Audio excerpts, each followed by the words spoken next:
अगर आप ये वीडियो देख रहे हैं तो मैं इतना कह सकता हूँ कि अगर 30 डेज़, केवल 30 डेज़ आपने निर्णायक क्लासेस को दिए, तो आपकी इस वैकेंसी में जॉब पक्की है। बस प्रोसीजर वही फॉलो करना है, स्टेप्स वही फॉलो करना है, करना सिर्फ उतना ही है जितना मैं बताऊँगा। जितना मैं बताऊँगा आपको। कहीं भी एक्स्ट्रा बुक्स नहीं लेनी है, कहीं से भी एक्स्ट्रा कंटेंट नहीं उठाना है। अपनी इस 30 दिन का बहुत ही समझदारी से उपयोग करना है। जी हाँ, मेरा नाम विनय है। बैंकिंग इंडस्ट्री में मुझे 12 साल हो गए हैं। मैं मैं इस समय एक संस्था में कार्यरत भी हूँ। तो मैं आप लोग को एसबीआई क्लर्क की 2025 में जो वैकेंसी लगभग 13,000 प्लस आई हैं, उसके बारे में बताने आया हूँ। अपना ये चैनल, हमारा ये चैनल सिर्फ़ और सिर्फ़ जॉब पे फ़ोकस करेगा, कैसे हमारे व्यूअर्स को जल्दी से जल्दी नौकरी मिले। हमारा कमर्शियलाइज़ेशन का कोई पर्पज़ नहीं है।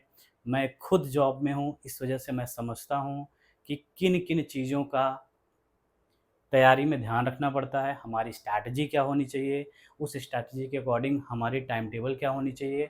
अगर आप किसी प्राइवेट जॉब में हैं तब भी ठीक है आपके लिए, तब भी आप प्रिपरेशन करेंगे, मैं बताऊँगा वो कैसे करना है। अगर आप अभी नए बच्चे हैं, अभी तैयारी कर रहे हैं, प्रिपरेशन कर रहे हैं, एसएससी कर रहे हैं, रेलवे कर रहे हैं, पुलिस कर रहे हैं, तब भी मैं आपको ये बताऊँगा कि कैसे तैयारी इसकी करनी है। हम आज इस वीडियो में इन सारे टॉपिक्स पे बात करेंगे। एसबीआई क्लर्क की लगभग 13,000 वैकेंसीज़ हैं, पीओ की भी वैकेंसीज़ आई हैं जो भी 1000 के ऊपर हैं। हम इस वीडियो में डिस्कस करेंगे बैंकिंग जॉब के बारे में, बैंकिंग इंडस्ट्री में आजकल चल क्या रहा है, अगर आप इस फील्ड में आना चाहते हैं तो आपके लिए क्या-क्या चैलेंजेज़ हो सकते हैं। दूसरा पॉइंट हमारा होगा, इस समय वैकेंसीज़ कहाँ-कहाँ आ रही है, एसबीआई में तो आ ही रही है। अभी आपका जो है आईयूपीएस की सारी वैकेंसीज़ आनी शुरू हो जाएँगी मार्च-अप्रैल से। पहले क्लर्क आएगा, फिर पीओ आएगा, उसके बाद आरआरबीज़ आएँगे, उसके बाद स्पेशलाइज़ेशन वाले आएँगे आपकी स्पेशलिस्ट के, वो सारे आएँगे। इसमें हम बताएँगे कि सिलेबस इनका क्या होता है और कॉमन सिलेबस है। आप चाहे जो वैकेंसी उठा लीजिए, किसी भी बैंक की कोई भी वैकेंसी उठा लीजिए, सबके सिलेबस कॉमन हैं। हम ये वीडियो स्पेशली सिर्फ़ और सिर्फ़ एसबीआई के लिए नहीं बना रहे हैं, हम ये वीडियो आपके लिए बना रहे हैं कि आपको गवर्नमेंट जॉब लेनी है। वो किसी भी बैंक में हो, चाहे वो एसबीआई हो, चाहे वो बैंक ऑफ बड़ौदा हो, चाहे वो इंडियन ओवरसीज़ बैंक, जो भी बैंक हैं, आपको केवल गवर्नमेंट जॉब लेनी है। इर्रेस्पेक्टिव ऑफ आपकी पोजीशन, चाहे वो क्लर्क हो, चाहे पीओ हो, आरआरबीज़ हों, यानी कि जो ग्रामीण बैंक होते हैं, या कोई स्पेशलिस्ट ऑफिसर वाली वैकेंसी हो, हम पूरा सिलेबस आपको 30 डेज़ में कवर कराएँगे। 30 डेज़ में सिर्फ़ इस यूट्यूब चैनल पे हमारी निर्णायक क्लासेस की टीम आपको 30 डेज़ में पूरा सिलेबस समराइज़ करके देगी। और मेरी रिक्वेस्ट रहेगी मेरे साथियों से, सिर्फ़ और सिर्फ़ इस सिलेबस पे आप काम करें। डे वाइज़ हम आपको 30 डेज़ का टाइम टेबल देंगे, 30 डेज़ का स्टडी प्लान देंगे, सिर्फ़ उस स्टडी प्लान पे आपको काम करना है। वैकेंसीज़ आपकी जो ये एसबीआई क्लर्क की है अगर बात करें, तो ये लगभग 17th ऑफ दिसंबर को आई थी। 7 जनवरी इसकी लास्ट डेट है अप्लाई करने की। हमारे पास और जो प्री एग्ज़ाम इसका होने वाला है वो लगभग आपका फ़ेब में होगा। Most probably second week of Feb, week of Feb. तो अगर हमारा 10 तारीख के बाद भी फ़ेब में होता है तो मोस्ट प्रोबेबली हमारे पास लगभग जो है 30 डेज़ बचे हैं।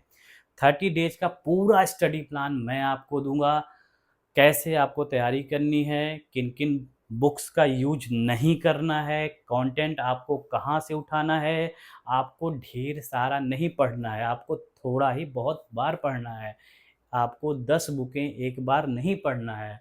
हम आपको बताएँ कि आपको एक ही कंटेंट को 10 बार रिपीट करना है, ठीक है? एक ही चीज़ को 10 बार पढ़ना है।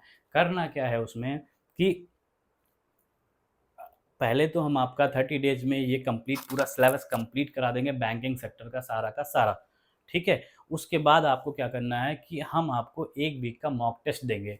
1 वीक का मॉक टेस्ट आपको फ्री में दिया जाएगा। वो सारे मॉक टेस्ट के क्वेश्चंस हम लास्ट 10 ईयर के क्वेश्चन पेपर से जो, और अभी कंटेंट पूरा चेंज हुआ है, जो पैटर्न अभी चेंज हुआ है उसके अकॉर्डिंग हम हमारी टीम प्रिपेयर करेगी उसको, और वो मैं आपको दूँगा।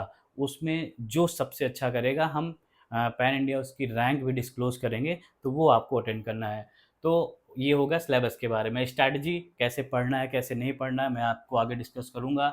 अच्छा, हमारे जो आपका क्लर्क की बात करें या पीओ की बात करें, तो दोनों में आपके जो पैटर्न है वो प्री का है और मेंस का है।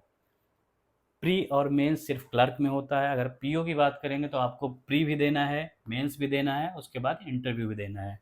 इस साल पैटर्न कुछ चेंज हुआ है, वो मैं अभी आपको आगे पूरा एडवर्टीजमेंट जो आया है उसको देख के बताऊंगा। अच्छा, 6 पॉइंट अपना है कैरियर ग्रोथ। अगर आप बैंक ज्वाइन भी कर लेते हैं तो आपके मन में ये जानने का सवाल होगा कि हमारी एज के अकॉर्डिंग, देखिए अभी जो 20 ईयर प्लस वाले जो है अप्लाई कर सकते हैं क्लर्क में। अगर आपकी एज अभी 20 ईयर है तो 20 प्लस है तो आपकी कैरियर ग्रोथ लगभग आपके पास 40 साल का जो समय है, तो आप कहाँ तक पहुँच सकते हैं बैंक में, वो मैं आपको पूरा बताऊँगा।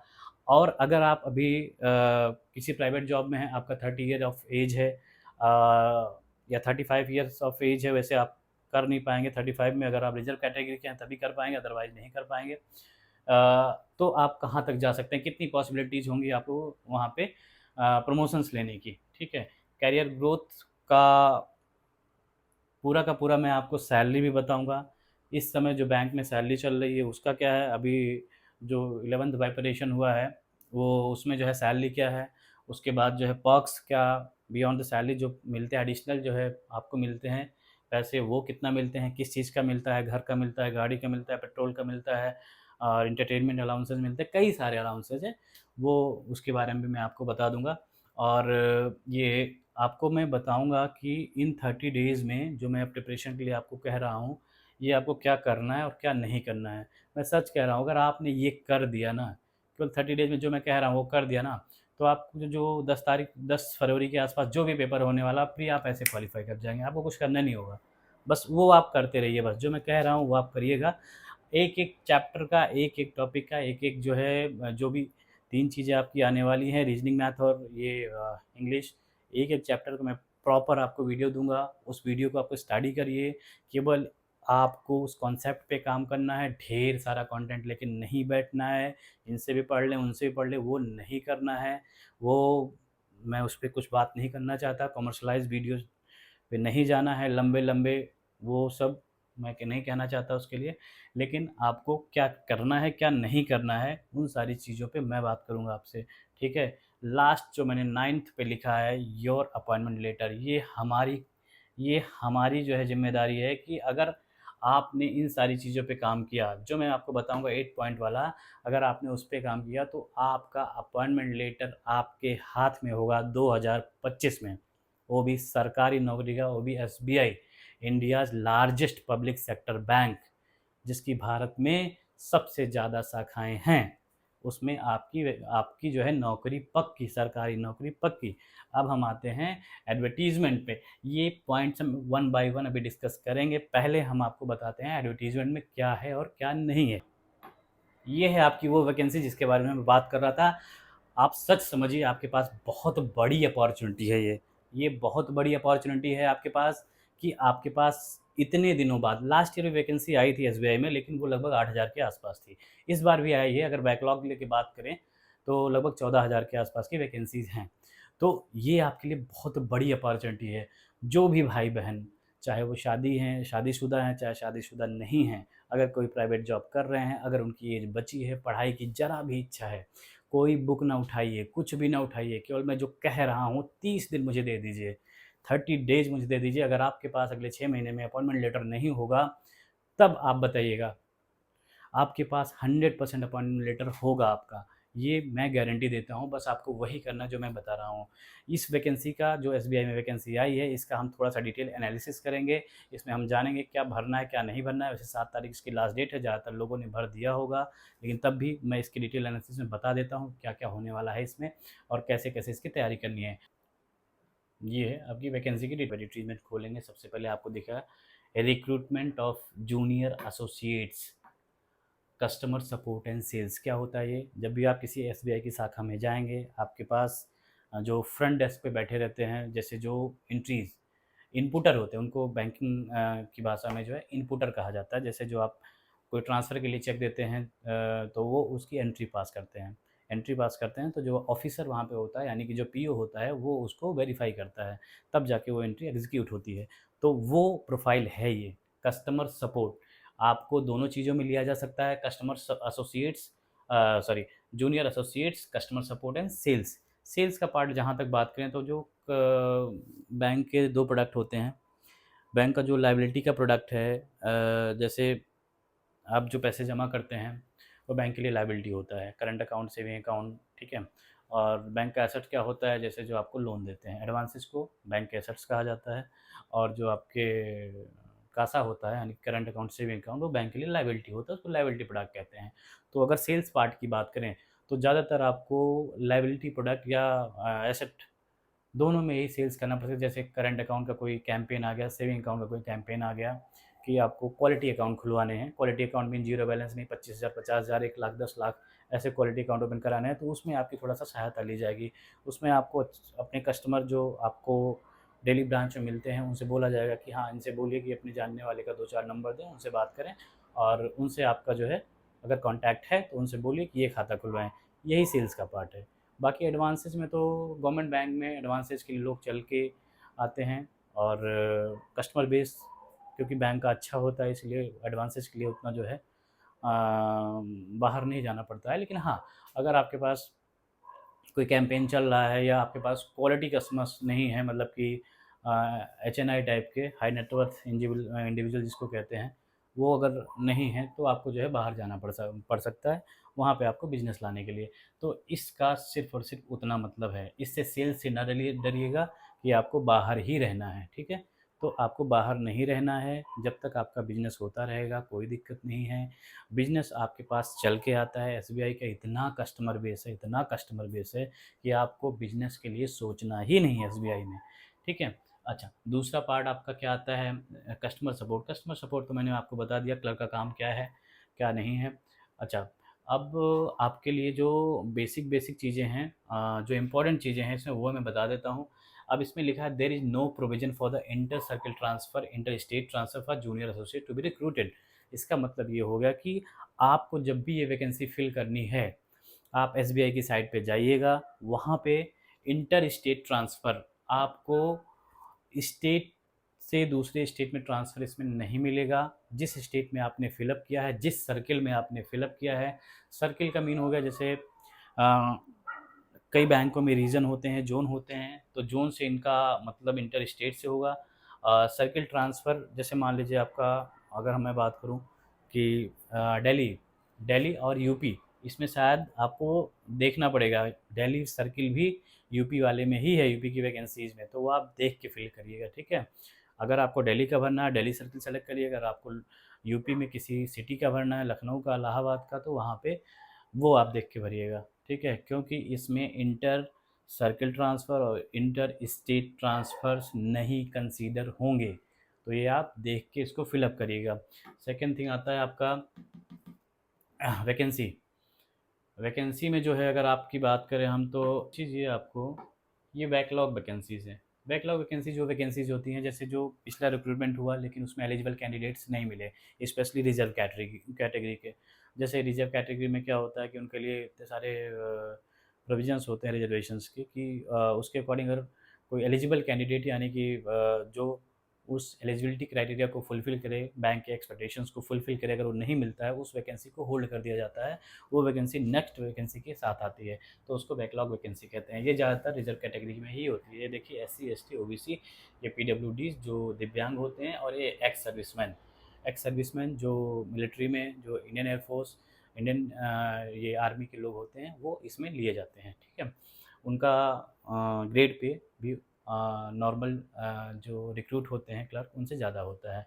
उसको मैं बाद में आपको डिटेल में कभी बताऊँगा। अभी क्या है कि हमें देखना है कि वैकेंसीज़ जो अभी आई हैं हमारे पास, कितनी अपॉर्चुनिटीज़ हैं, ठीक है? तो अगर हम बात करें, तो ये देखिए, अगर हम बात करें केवल उत्तर प्रदेश, पटना, बिहार, जो हमारे बिहार के साथी हैं जो हमारे पटना बिहार के साथी हैं, उनके लिए लगभग जो है 1100 वैकेंसीज़ के आसपास की हैं, जिसमें से रिजर्व कैटेगरी हैं, और बाकी SC ST OBC EWS general, ये है। तो जिसमें भी आप आ रहे हैं उसमें भर लीजिएगा, और बस देख के ये कि बाद में कोई दिक्कत ना आने पाए। जो कुछ भरिएगा बिल्कुल सही भरिएगा, हर चीज़ का वो अपने सेपरेट फॉर्मेट में आपसे डॉक्यूमेंट मांगते हैं, ठीक है। ये नहीं कि आपने केवल एग्ज़ाम देने के लिए वैकेंसी डाल दी, फॉर्म डाल दिया, उसके बाद जो है जब और आपका हो भी गया, ठीक है, प्री निकल गया, मेंस निकल गया, जब प्रोड्यूस करने की बारी आई पेपर तो आपके पास है ही नहीं, ठीक है। फ़ीस बचाने के लिए गलत सेक्शन में मत भरिएगा, फ़ीस बचाने के लिए गलत जानकारी भी मत भरिएगा। अब इसेंशियल क्वालिफ़िकेशंस, इसेंशियल देखिए क्वालिफ़िकेशंस में क्या है कि सिंपली आपको ग्रेजुएट होना चाहिए, graduation in any discipline from a recognised university, ये आपके पास होना चाहिए, ठीक है। अगर जो फाइनल सेमेस्टर में ग्रेजुएशन के हैं तो पास, उनको फाइनल ईयर के पास का प्रूफ देना पड़ेगा जब भी आपका सिलेक्शन होता है, ठीक है, प्रोविजनली। और सॉरी, दूसरी चीज़ जो हमारे, हाँ उसको तो बात ही नहीं की, भूल गया मैं, सॉरी। यूथ, उत्तर प्रदेश, हमारे उत्तर प्रदेश के दिल्ली के जो भाई बहन हैं वो हमारा देख लें, ये लखनऊ न्यू दिल्ली, ये है। मैं कह रहा था ना, उत्तर प्रदेश का न्यू दिल्ली और उत्तर प्रदेश दोनों एक ही सर्किल में दिए गए हैं, इसीलिए आप देखिए इसमें डॉलर का साइन भी बना हुआ है, ठीक है। डॉलर के साइन पे अब नीचे कहीं लिखा होगा, आप देख लीजिएगा, ये है candidate applying for the state of Maharashtra, Maharashtra circle, Mumbai metro circle, Uttar Pradesh Delhi circle, Lucknow circle and Haryana should check operational areas for which they desire to apply. जहाँ भी आप अप्लाई करना चाहते हैं पहले चेक कर लीजिएगा तभी भरिएगा, नहीं तो ये ऐसी ऐसा दर्द देगी ना कि आप जो है दोबारा कभी ट्रांसफ़र नहीं ले पाओगे। और सिलेक्शन तो आपका पक्का है, अगर आपने 30 डेज़ मेरे को दिए हैं तो सिलेक्शन आपका पक्का है, वो छोड़ दीजिए। दूसरी चीज़,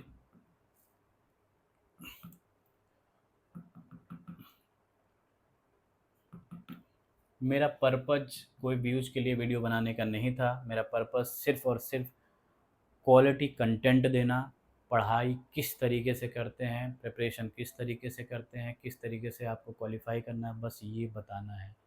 और सिर्फ आप जो मैं कंटेंट दूँगा उसको पढ़िएगा, खूब लगाइएगा, आपको कोई रोक नहीं सकता है सरकारी नौकरी पाने से। सिलेक्शन प्रोसीजर, आपको एक बहुत ख़ास चीज़ मैं बताता हूँ। सिलेक्शन प्रोसीजर में पहले क्या होता था कि कट ऑफ होती थी, कई सारी वैकेंसीज़ में पिछले जो बैंक्स में आती थी कि आपको एक स्टैंडर्ड मार्क्स उतने का लाना ही है। जैसे आपके 3 सेक्शन होते हैं, English, numerical ability and reasoning, ठीक है? English content reasoning. तो पहले क्या होता था कि इंग्लिश में अलग लाना है, जो क्वालिफाइंग मार्क्स है 7 नंबर 8 नंबर, कैटेगरी वाइज़ होता है। न्यूमेरिकल में अलग लाना है, क्वांट में, रीजनिंग में अलग लाना है, ठीक है? अब क्या कर दिया गया है, अब की बार से माइनस मार्किंग तो है ही है, लेकिन इसमें लिखा है नो मिनिमम क्वालिफाइंग मार्क्स, ये देखिए 1/4 of the mark assign to question will be deducted, ठीक है, ये तो है ही है आपका है, लेकिन ये आपका जो ये है, ये देखिए no minimum qualifying marks are prescribe for individual test, कोई भी मिनिमम क्वालिफाइंग मार्क्स रिक्वायर्ड नहीं होगा, और for aggregate score section wise marks will not be maintained. इसका मतलब ये हो गया कि आपको मिनिमम क्वालिफाइंग मार्क्स इंग्लिश में अलग से नहीं लाना है, ठीक है, कि आपको 7 नंबर 8 नंबर 9 नंबर लाना ही है। न्यूमेरिकल एबिलिटी में आपको अलग से मार्क्स, मतलब कि मिनिमम क्वालिफाइंग मार्क्स नहीं लाना है, रीजनिंग में नहीं लाना है, ना ही एग्रीगेट करके आपका कट ऑफ बनेगा कि आपको मिनिमम से मिनिमम अगर 100 नंबर का है तो आपको 55 65 70 जो पहले होता था वो लाना है, नहीं, ऐसा कुछ नहीं है। तो कैसे होगा फिर? होगा इस तरीके से कि adequate number of candidate in each category are decided by the bank approximately 10 times the number of vacancies।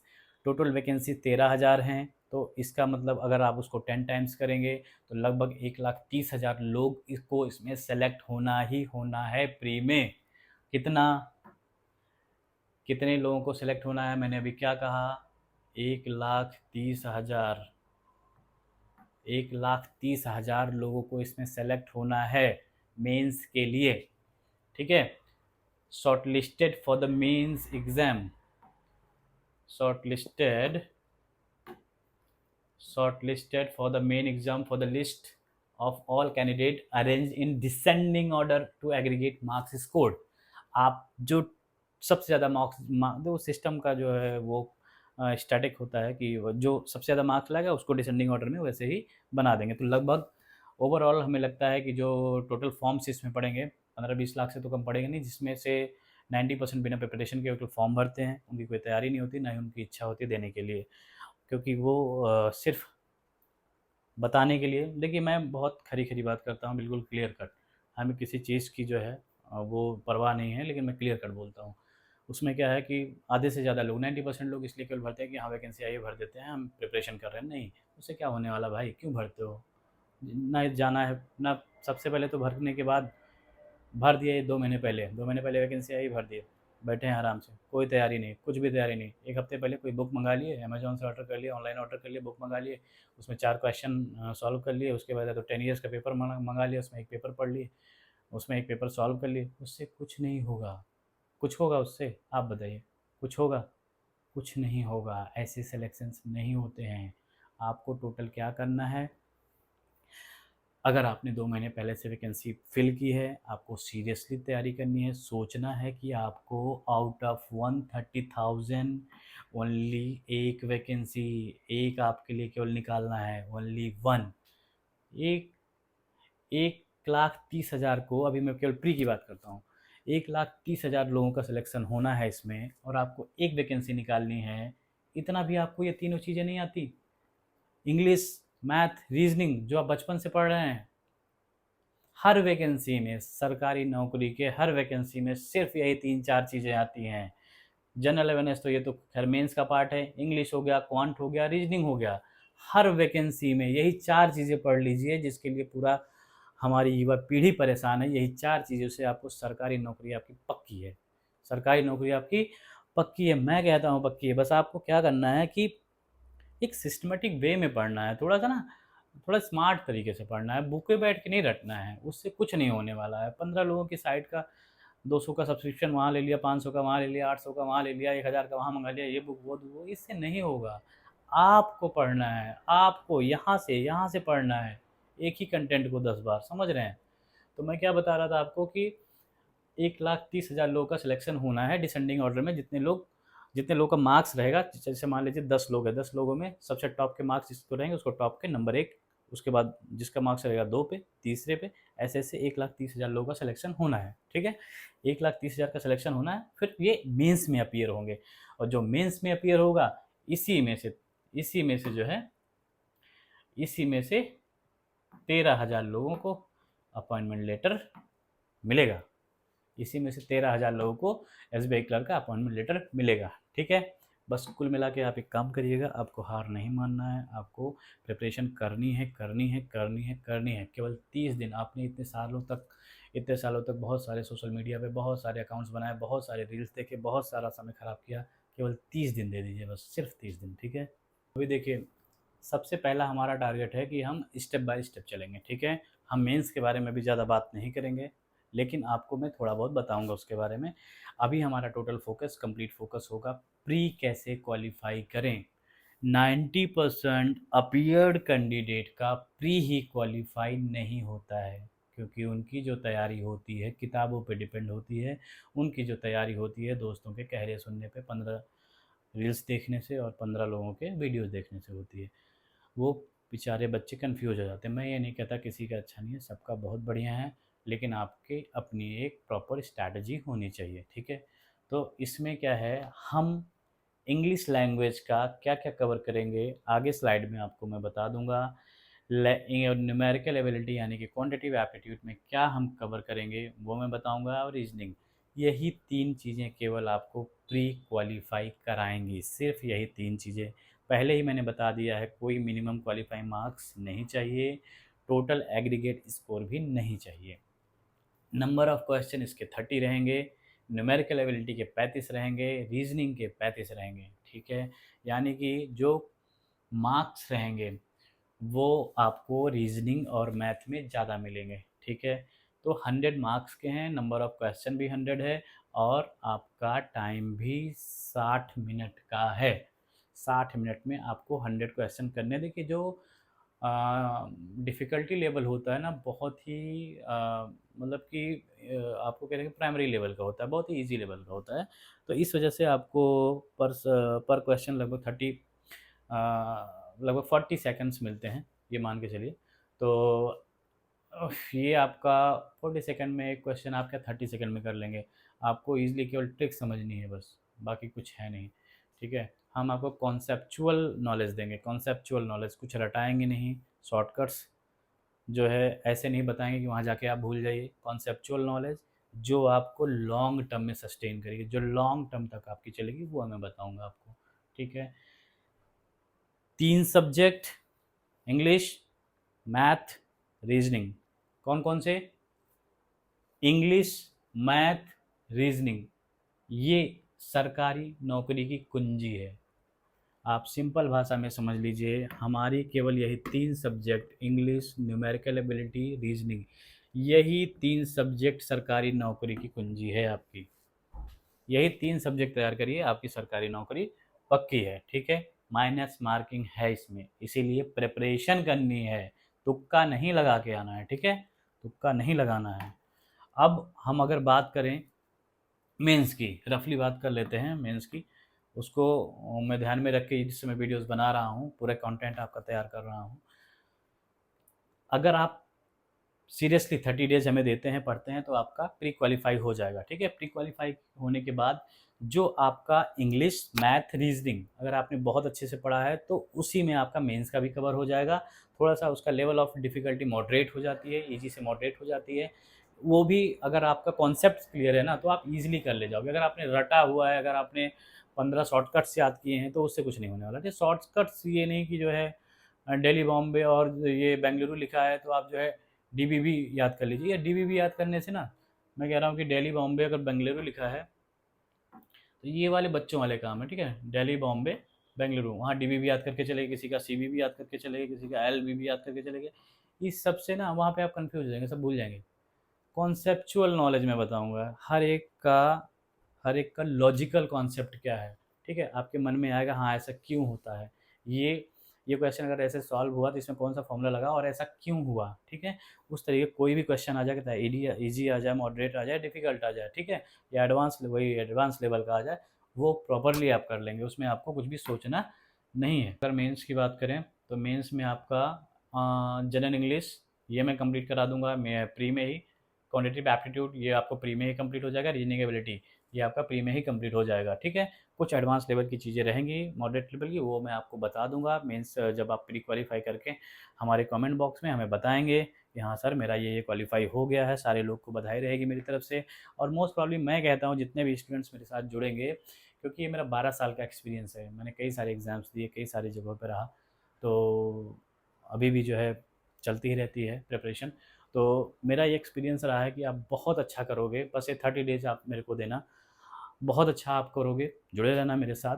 और 100% आप जो है मेंस के लिए प्रिपरेशन मेरे साथ ही करने वाले हो, ठीक है? आपका क्वालिफ़ाई होना ही होना है, आपकी ये जॉब लगनी ही लगनी है। बचती 2 चीज़ें हैं इसमें। पहली चीज़ पहली चीज़ आपकी इसमें क्या बची?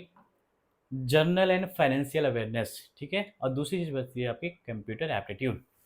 कंप्यूटर एप्टीट्यूड में जिसको भी नॉर्मल कंप्यूटर का नॉलेज है वो ईज़िली कर ले जाएगा। कुछ शॉर्ट कीज़ पूछी जाती हैं, इनपुट डिवाइस, आउटपुट डिवाइस पूछे जाते हैं, थोड़ा-सा जो हार्ड डिस्क के बारे में पूछा जाता है, वो आप बहुत ईज़िली कर लोगे। मैं आपको केवल इसका 10 टू 15 पेजेज़ का नोट्स है एक प्रॉपर, वो पढ़ाऊँगा भी और वो आपको दे भी दूँगा। उससे आप 100% 20 क्वेश्चन्स कुछ आते हैं इसमें, मिक्स रहते हैं उसमें से, तो आप ईज़िली कर ले जाओगे, ठीक है? अच्छा, मीडियम एग्ज़ाम सबका हिंदी में भी होता है, केवल लैंग्वेज का छोड़ के। लैंग्वेज मीन इंग्लिश तो इंग्लिश में ही आएगा, इस वजह से इंग्लिश इंग्लिश में केवल लिखा गया है, बाकी चीज़ें हिंदी में भी रहेंगी। तो हमारे हिंदी के जो भाई बहन हैं, वो सारे लोग भी आराम से प्रिपरेशन कर सकते हैं। मैं पूरी पढ़ाई, पूरी कॉन्सेप्ट, सारा कुछ सब कुछ हिंदी में बताने वाला हूँ, बस बोर्ड पे इंग्लिश में लिखूँगा, ठीक है? जहाँ भी ना आए आपको समझ में या जिस भी टॉपिक में आपको ज़्यादा दिक्कत हो, आप वो मेरे कमेंट बॉक्स में लिखिएगा, मैं आपको उसका वीडियो सबसे पहले अपलोड करके दूँगा, ठीक है? और ये भी कहता हूँ कि जब आप अपलोड वो अपलोडेड वीडियो देखिएगा तो आपको खुद लगेगा कि ये कॉन्सेप्ट इस तरीके से मैंने आज तक क्यों नहीं पढ़ा। ठीक है। जनरल एंड फाइनेंशियल अवेयरनेस, आप ये मत समझिएगा कि आपको करंट अफेयर्स की बात हो रही है। करंट अफेयर्स की बात यहाँ पे हो रही है, लेकिन किस पर्सपेक्टिव में? ये फाइनेंशियल अवेयरनेस के पर्सपेक्टिव में हो रही है। इसमें आपको कई चीज़ें पढ़नी होती है। जो आरबीआई की बुलेटिन आती है, बुलेटिन उनका रिलीज़ होती है, मॉनेटरी पॉलिसी रिलीज़ होती हैं, जो चेंजेज होते हैं रेट्स में, वो सारी चीज़ें फाइनेंशियल सेक्टर्स में क्या हो रहा है, किसको लाइसेंस मिला, किसको नहीं मिला, किसको पेनल्टीज़ लगी, किसको नहीं लगी, वो पूरी की पूरी न्यूज़ में अलग एक हमारा वीडियो रहेगा, एक अलग चैनल रहेगा करंट अफेयर्स का, फाइनेंशियल अवेयरनेस का, उसमें हम लोग उसको कवर करेंगे। लेकिन अभी हमारा 30 डेज़ का फोकस सिर्फ और सिर्फ आपका इंग्लिश, मैथ और रीजनिंग में रहेगा। हालांकि आपका जो ये आएगा, ये पिछले 1 साल का हमें प्रिपेयर करना है, तो इस वजह से आपके वीडियोस तैयार रहेंगे, लेकिन आपको इसको प्री के बाद ही देखना है। ठीक है। जनरल अवेयरनेस, जिसको एडवांस में प्रिपरेशन करना वो देख सकता है। कंप्यूटर एप्टीट्यूड, कंप्यूटर एप्टीट्यूड का मैंने बता दिया आपको, मैं दे दूंगा नोट्स, और इसका भी मैं आपको दे दूंगा। तो मेंस हमारा बहुत अच्छे से प्रिपेयर हो जाएगा। ठीक है। मेंस में हमें सबसे ज़्यादा मार्क्स लाने होंगे। अब आगे बढ़ते हैं हम लोग। ये मेन चीज़ें थी, हमें क्या क्या करना है, क्या क्या नहीं करना है। बाकी सारी चीज़ें आप ये देख ही रहे हैं। ये सब तो आपके फॉर्मेट्स हैं, कौन से फॉर्मेट में क्या क्या आपको लाना है, क्या क्या नहीं लाना है। अच्छा, ये pre examination training, probation period, हाँ इन दो चीज़ों पे बात कर लेते हैं हम लोग। पे स्केल, ये जो लिखा है आपका, ये पे स्केल, इसका मतलब ये हुआ कि जो बेसिक आपका होगा ना, ये जो बेसिक आपका होगा, ये 24,050 रुपये स्टार्टिंग में। जब आपका ज्वाइनिंग होगा तो बेसिक आपका यहाँ से शुरू होगा, और ईयर बाय ईयर आपका 1,340 रुपये ऐसे ऐसे बढ़ता जाएगा, और लास्ट तक आपका 64,000 तक जाएगा, अगर आप सेम स्केल में रहते हैं तो। सेम स्केल में रहते हैं तो ये वो पे स्केल है। टोटल आप ये समझिए, द स्टार्टिंग बेसिक पे इज 26730। इसमें आपका कई सारी चीज़ें लगेंगी, और टोटल जो आपका सैलरी होगी, ये यहाँ पे दिया है 46,000। 46,000 तो आपकी केवल सैलरी होगी। ठीक है। इसके अलावा भी आपको कई सारी फैसिलिटीज़ दी जाती हैं। आपको रहने का कुछ नहीं देना होगा, एंटरटेनमेंट अलाउंसेज, बहुत सारे अलाउंसेज होते हैं, बहुत सारे अलाउंसेज आपको वो सारे इंजॉय करने को मिलेंगे। सारे इंटरटेनमेंट होते हैं, पेट्रोल का जो भी, और कई सारी चीज़ें होती हैं आपके। तो अगर क्लर्क की बात करें तो क्लर्क में अगर आप एक, क्योंकि क्लर्क में 5 बजे से ज़्यादा लोग रुकते नहीं हैं, मैं इंडस्ट्री के अंदर की बात बताता हूँ। जो क्लर्क होते हैं वो 5 बजे एकदम चले जाते हैं। अगर उनको थोड़ा भी रोका जाता है तो उनका जो है, जो ओवर टाइम होता है वो बहुत ज़्यादा है। वो शायद जो डेली का उनका होता है 1 आवर का, उसका 200% होता है। ठीक है। तो आपको किसी भी चीज़ की चिंता करने की ज़रूरत नहीं है। अगर स्टार्टिंग में आपको कम एज है और ये जॉब लग जाती है, तो आप बहुत ही अच्छी नौकरी पा रहे हैं, और बहुत ही अच्छे स्केल तक जा सकते हैं, बस इतना समझिएगा। आपको अगर मैं एक बताऊं तो एसबीआई की चेयरमैन रह चुकी हैं अरुंधति भट्टाचार्य जी। वो उन्होंने 80s के आसपास खुद जो है, जो कि चेयरमैन थी, चेयरमैन इस समय सेठी साहब चेयरमैन है, जो कि चेयरमैन थी, चेयरमैन से गई हैं, अभी किसी दूसरे बैंक में हैं। तो वो उन्होंने पीओ ज्वाइन किया था। अरुंधति भट्टाचार्य ने एज ए पीओ ज्वाइन किया था, पीओ से वो चेयरमैन तक पहुंची हैं। तो ये आपका करियर ग्रोथ की बात कर रहा था, जो मैंने लिखा हुआ वहाँ पे स्लाइड में, अभी बताता हूँ आपको। तो आपका लगभग लगभग ये 46,000 जो सारे पक्ष को मिला लिया जाए तो 20-30 हज़ार रुपये आपको हो सकता है। मतलब सीटीसी की बात कर रहा हूँ तो ज़्यादा ही रहेगा। प्रोबेशन पीरियड 6 मंथ का होता है मिनिमम, वो आपको ऐसे चला जाता है। वो हर जिसका सिलेक्शन होता है वो कंफर्म ही होता है। ये सब चीज़ों को कोई दिक्कत नहीं है। और जो इम्पोर्टेंट पॉइंट्स हैं डिस्कशन करने लायक वो क्या है? हाँ, प्री एग्जामिनेशन ट्रेनिंग।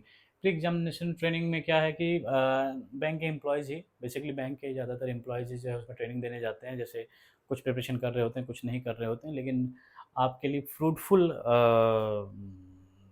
देखिए मैं कुछ कहूँगा नहीं, लेकिन वो आपके खुद के ऊपर डिपेंड है। ज़्यादा फ्रूटफुल नहीं होती है ट्रेनिंग। आना जाना में 2-2 घंटे आने जाने में लगते हैं, बाकी उसके बाद वो लगते हैं। और उससे ज़्यादा चीज़ें मैं आपको यहीं बता दूँगा। जब भी एग्ज़ाम होगा आपके, उस दिन, उसके एक दिन पहले मैं एक वीडियो और बनाऊँगा, उसमें ये बताऊँगा एग्ज़ामिनेशन हॉल में कैसे एंट्री करनी है, क्या वहाँ पे करना होता है, क्या नहीं करना होता है। पहुँचने के बाद पेपर्स में आपको क्या लिखना है और क्या नहीं लिखना है, जिससे आपका टाइम बचे। ठीक है? टाइम बचे कि जैसे ही स्क्रीन आपकी स्टार्ट हो, ऑनलाइन पेपर होता है, जैसे ही आपकी स्क्रीन स्टार्ट हो, आपको कैलकुलेशन करने की ज़रूरत ना पड़े, आपके सीट्स पे सब रेडी रहे, आपका आंसर आता रहे, बस आंसर आया 20 सेकंड में लगाया, आंसर आया 20 सेकंड में लगाया, ऐसे आपको करना है, ठीक है। स्मार्ट तरीके से सिलेक्शन लेना है, और लेना है तो लेना है, ठीक है।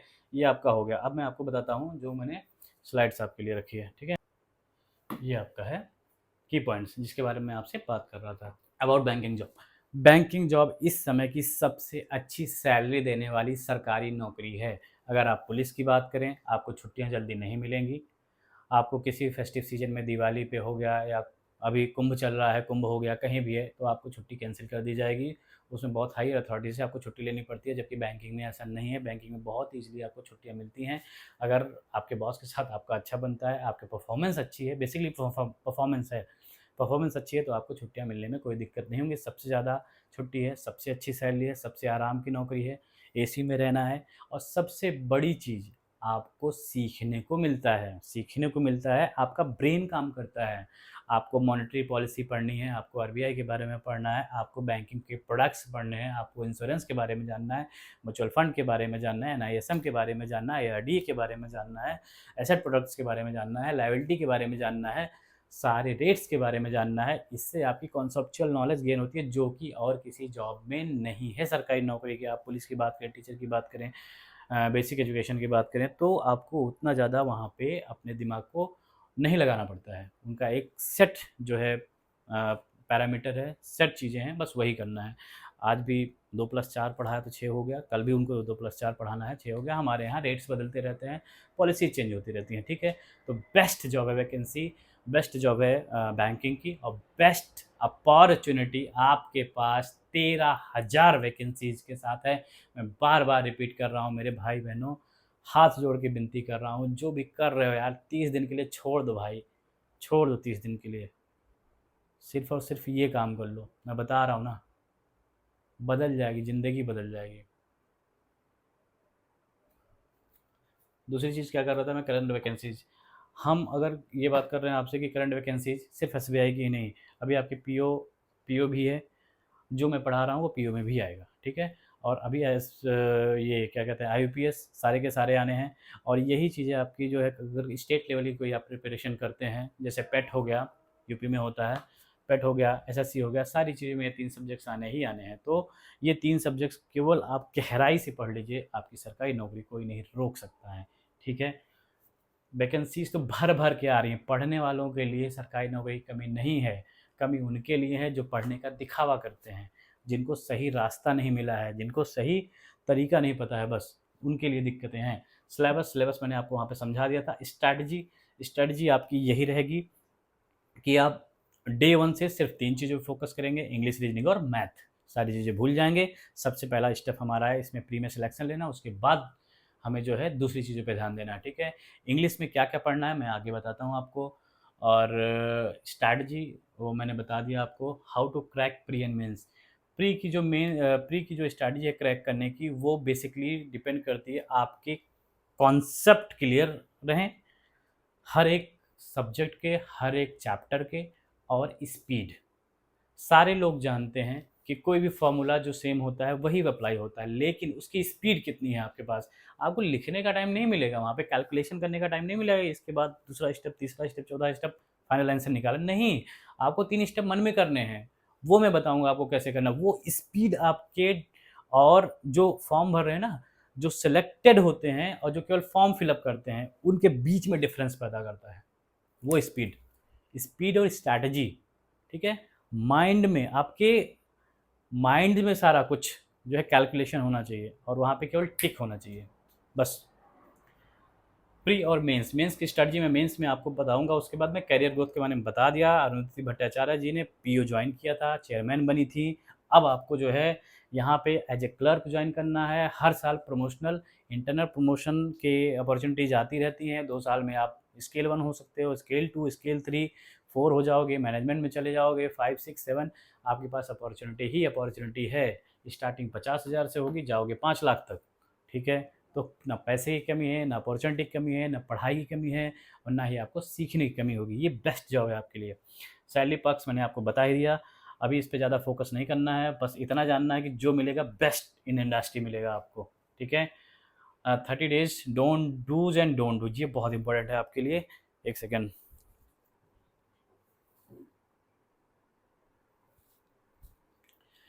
30 दिनों में, इन 30 दिनों में आपको क्या करना है, मैं हाथ जोड़ के कहता हूँ, सोशल मीडिया साइट्स यानी कि फेसबुक, इंस्टाग्राम, इन सबको स्क्रॉल करना 30 दिनों के लिए केवल बंद कर दीजिए, केवल 30 दिनों के लिए बंद कर दीजिए। डेली शाम को आपको डायरी डायरी में लिखना है सोते समय कि आज मैंने पूरे दिन क्या किया। आपको दिखेगा कि कितना समय आपने ख़राब किया है।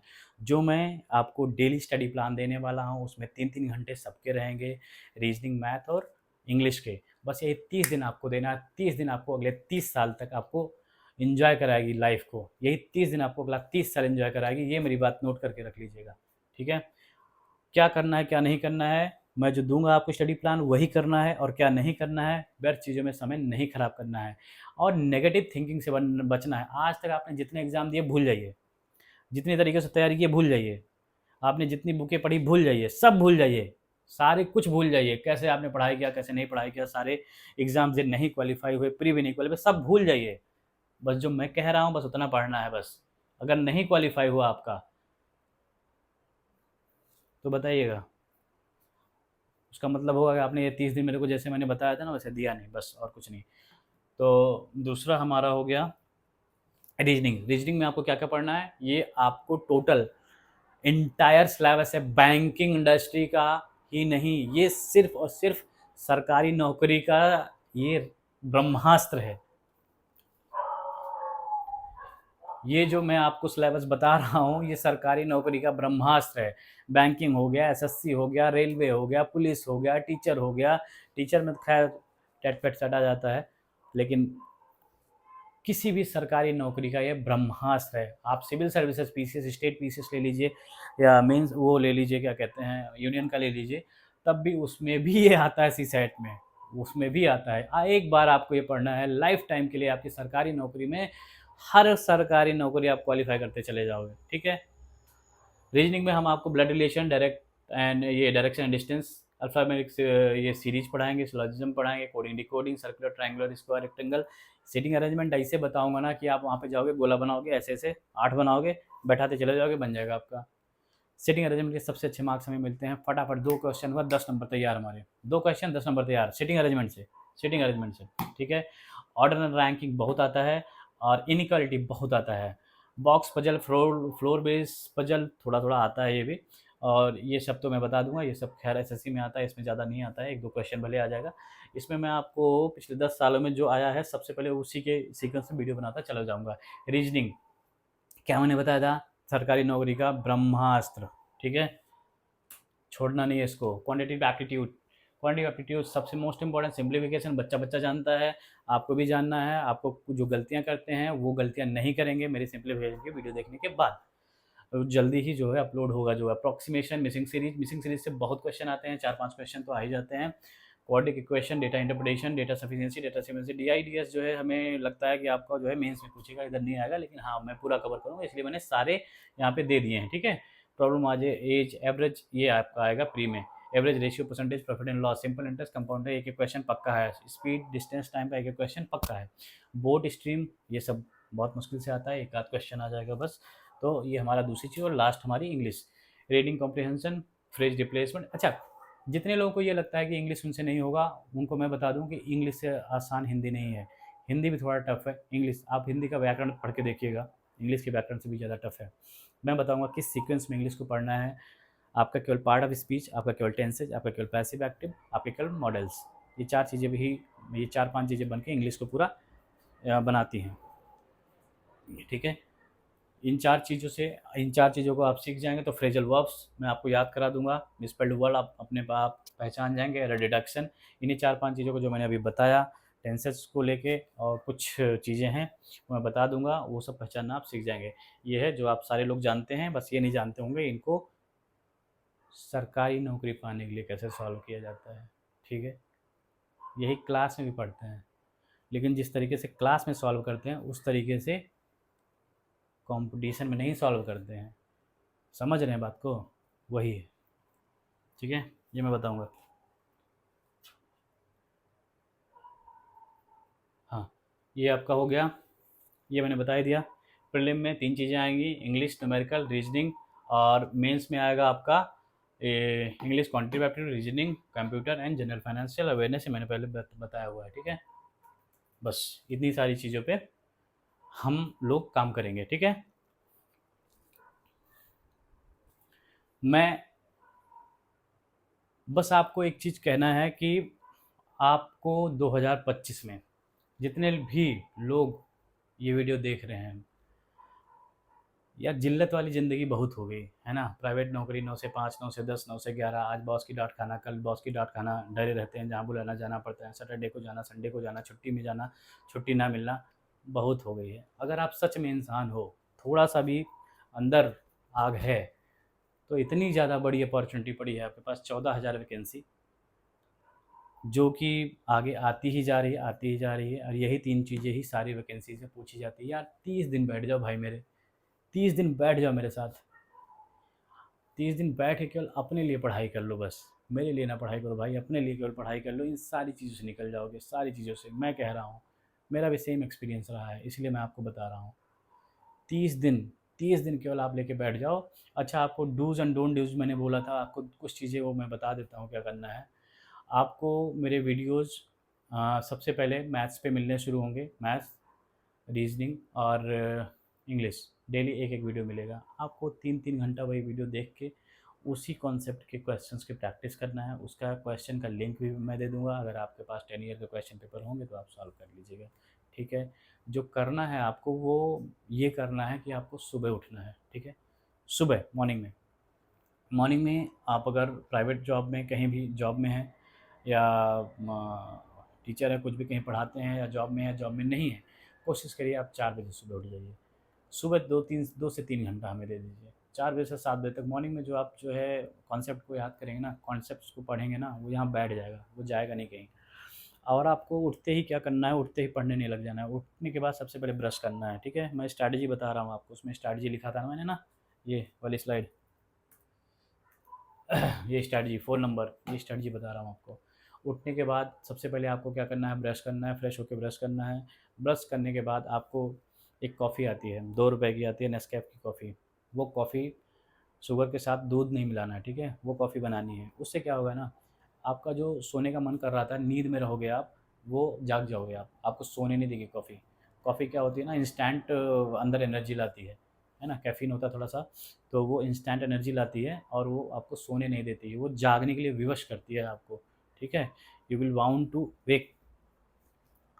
अब आपको कॉफ़ी पीने के बाद धीरे-धीरे कॉफ़ी पीनी है। और दूसरी चीज़, जब आप ब्रश कर रहे हो ना, तो मेरे कहने से एक सॉन्ग सुन लीजिएगा। आपने बहुत बार सुना होगा, बहुत बार शायद कई सारे लोग इसको आज़माए भी होंगे, लेकिन मेरे कहने से एक बार इसका सॉन्ग और line to line words to word सुनिएगा। दंगल का जो सॉन्ग है, जो दंगल का मेन सॉन्ग है, आमिर खान की मूवी थी दंगल, उसका मेन सॉन्ग जो है दंगल दंगल, है ना? उसमें जो है, जो लाइनें हैं ना, वो आपको लगेंगी। अगर सच में आप जो है स्ट्रगल कर रहे हो सरकारी नौकरी के, सच में आप प्रिपरेशन करना चाहते हो, सच में आप पाना चाहते हो, वो सॉन्ग ज़रूर सुनिएगा। वो सॉन्ग ज़रूर लगेगा आपको, और लगेगा, आप लग जाओगे, जी जान लगा के लग जाओगे। और अपॉइंटमेंट लेटर जो मैंने यहाँ पे लिखा है ना, ये आप लेके रहोगे, ये आप लेके रहोगे, 100% मेरी गारंटी है, लेके रहोगे, आप लग जाओगे भाई। सॉन्ग सुनना है, कॉफ़ी पीते-पीते अपने कॉन्सेप्ट्स जो मैंने बताए होंगे, स्टडी प्लान के अकॉर्डिंग उस दिन का कंप्लीट कर लेना है। हम लोग सारा का सारा सिलेबस जनवरी 30 तक कंप्लीट कर लेंगे।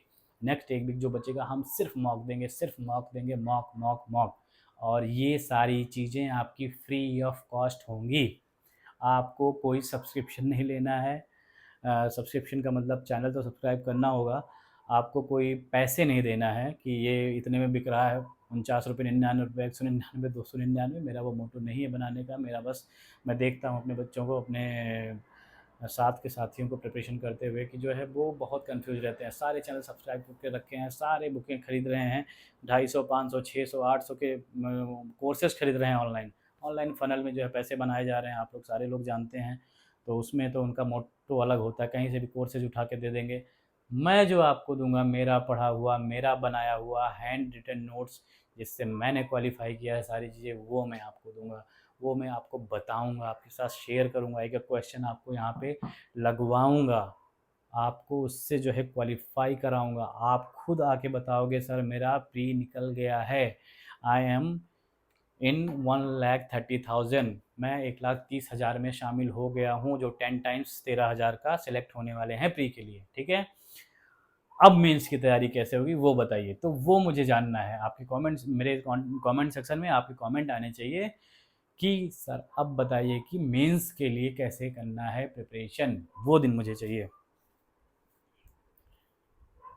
ठीक है, तो सारे लोग लग जाइए। 2-3 चीज़ें मैंने कही वो स्टार्ट कर दीजिए। डेली कोई एक न्यूज़पेपर पढ़ना शुरू कर दीजिए। क्षेत्रीय समाचार ना पढ़िएगा, यहाँ कत्ल हो गया, वहाँ पे ये हो गया, वहाँ ये हो गया। क्षेत्रीय समाचार नहीं, आपको राष्ट्रीय, नेशनल, इंटरनेशनल, थोड़ा बहुत खेल के, थोड़ा बहुत जो है पॉलिटिक्स के, नेशनल लेवल के, वो सारी न्यूज़ पढ़ते रहना है। आपका धीरे धीरे प्रिपरेशन होता रहेगा।